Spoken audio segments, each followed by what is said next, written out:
guys, welcome back to Thinkless Education. As promised, we have not left you alone in your preparation journey. You must be knowing that IPMAT Rohtak exam is just round the corner.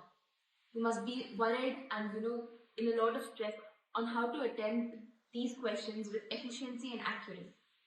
Don't worry, we are here to help you. So in these upcoming videos, we'll be discussing the previous year IPMAT Rohtak questions and helping you understand how you can attempt them with better accuracy and efficiency. We'll be discussing the strategies that you require to ace the IPMAT Rohtak paper.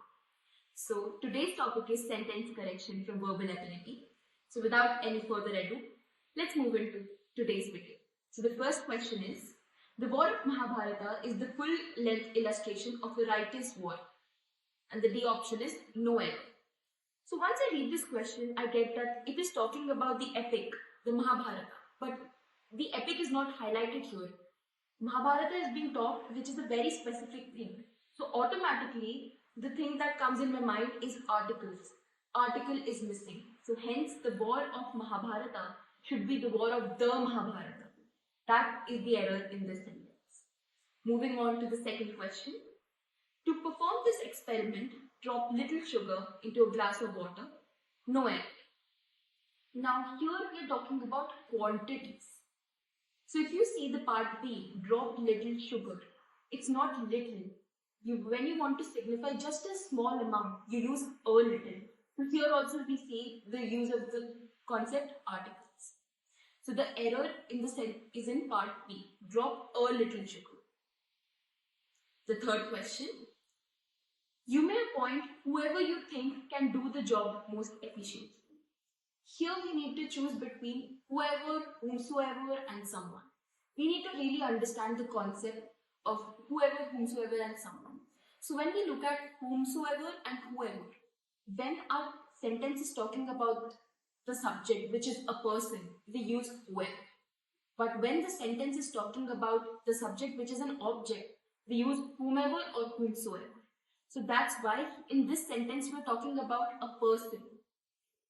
Hence it will be no error. It is correctly used, that is whoever. Moving on to the fourth question. Let's buy a new sari with the annual bonus. Can we? So here the can we is highlighted. And the options are shall we, don't we, can't we, no improve.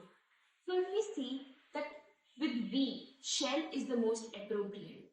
Another reason for using shall is that it is talking about a future event. Shall is used for talking about such events in the future.